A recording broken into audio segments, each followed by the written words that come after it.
Welcome to the channel, and yeah, as you can see from the title, James's bike, bless it, has gone bang. Just fixed Louise's one over here, got that mended, and the very next day his went bang. It's got the old two-stroke curse.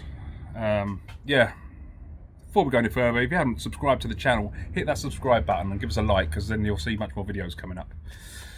But anyway, James's bike has got the old two-stroke curse. Now, we all had it. Anyone that rode two-strokes back in the day know that you do about 6 months on them and bang, you're rebuilding them, you put new pistons and rings and God knows what else. All did it.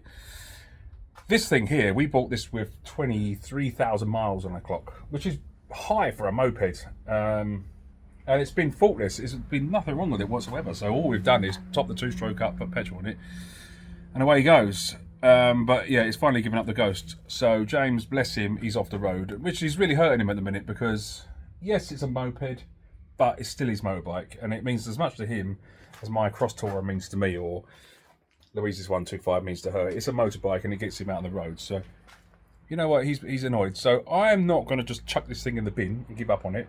I've never rebuilt an engine from scratch before, especially not a bottom end. And I'll show you what's wrong with it, because we've taken the engine apart just to see where that rumbling was coming from. So this is the crank, and that's the crank bearings. They should all be in great condition. You see on the left hand side they are, and they run lovely. However, on the right hand side, they're missing. There's bearings missing. There shouldn't be. They are somewhere in the crank, and I'm hoping they haven't been dragged up inside the bore. Although the piston and the bore look okay, I think these have all just landed in the crank and just been swished around. Yeah, they shouldn't look like that, and you know, that bearing's completely seized. So that's what the rumbling was, and that's what caused it to lock up. Which, for me, is really good, because it's obvious the reason it seized and the reason that it was making a noise is because of those bearings are missing. So I'm hoping that that was just the problem, and if we replace these bearings, which I've got a new set of these, I've got a new gasket set, I've got everything to rebuild the engine. If it's just the bearings that are gone, and it doesn't need any engineering, like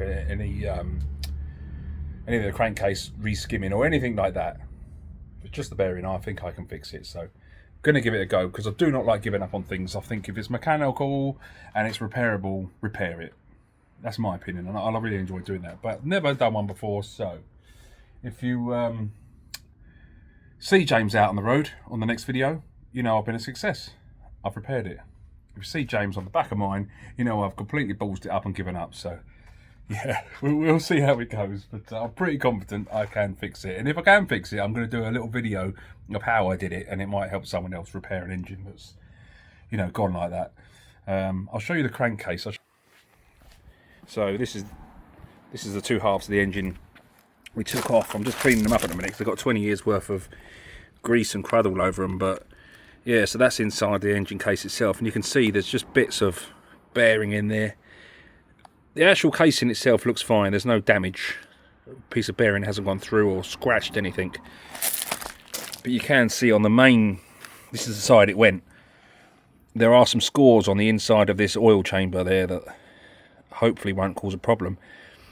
But the bearing seat itself, again, it's undamaged, so the new bearing should just slide straight in with a bit of luck. But you can see, I mean, I have taken them out, but there's bits of old bearing and casing in there. And I'm just hoping that they didn't go up into the bore and scratch it. But I have looked at the bore and it looks okay, so we'll give it a bash. I mean, I'm not a mechanic, and I like fiddling with bikes, but I don't rebuild engines. When it comes to gearboxes and gears and alignments and taking thowels off this and thowels off that, that's all way too much. But a two-stroke engine, one crank, one con rod, one piston, I mean, it can't be that difficult, can it? So yeah, wish me luck, and if I can fix it, he'll be out on the road. In the meantime, hope to see you in the next video. Thanks for watching. Cheers.